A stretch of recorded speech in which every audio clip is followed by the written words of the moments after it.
Katalin Pierce has been a nurse for 39 years. She loves to walk and travel. She's also a ballroom dancer.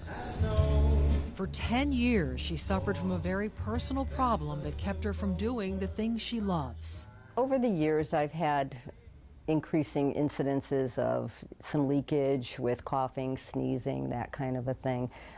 Very typical, full bladder, can't hold it.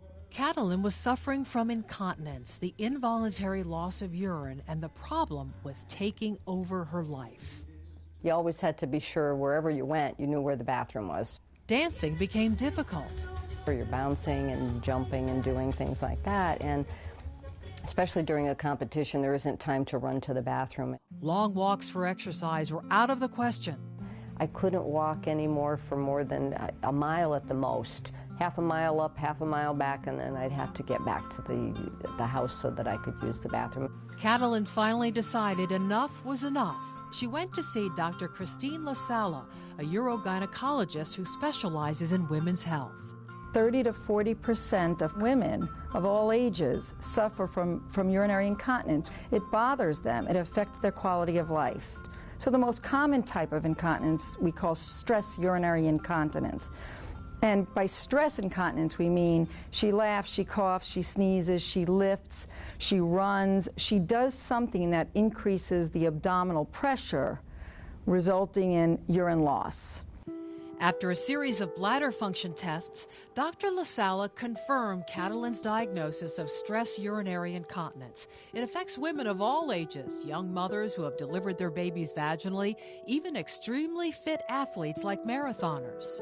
If you think of running, boom, boom, boom, force, force, force, that pressure is pushing down on the bladder, pushing down on the urethra, and that constant chronic force ultimately just pushes urine out.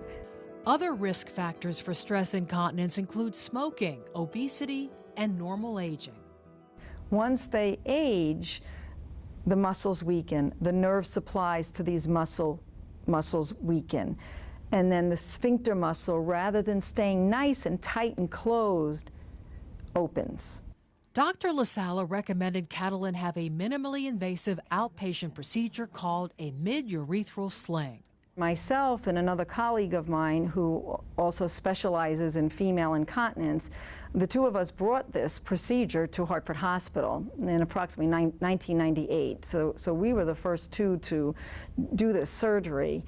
We have studied this well, and it has become the gold standard for all treatment options for stress urinary incontinence. The procedure itself only takes 15 to 20 minutes and is usually done as outpatient surgery. This is the sling. This is the size of it. This is the width of it. It's very small. So we pass the sling next to the urethra, next to where the sphincter muscle lives, and then we pass it on both sides and we anchor it into the muscles. So now she laughs, coughs, sneezes, and this can't drop. The day Katalin got home after having the procedure, I had the coughing, sneezing things happen, and there was no leakage, nothing. So it was like almost a miracle.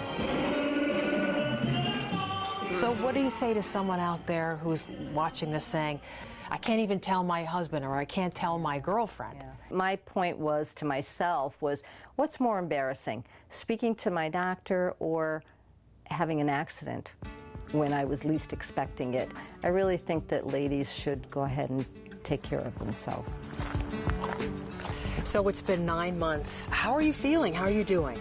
I feel wonderful. I feel great. I can dance. I can do all the things that are important.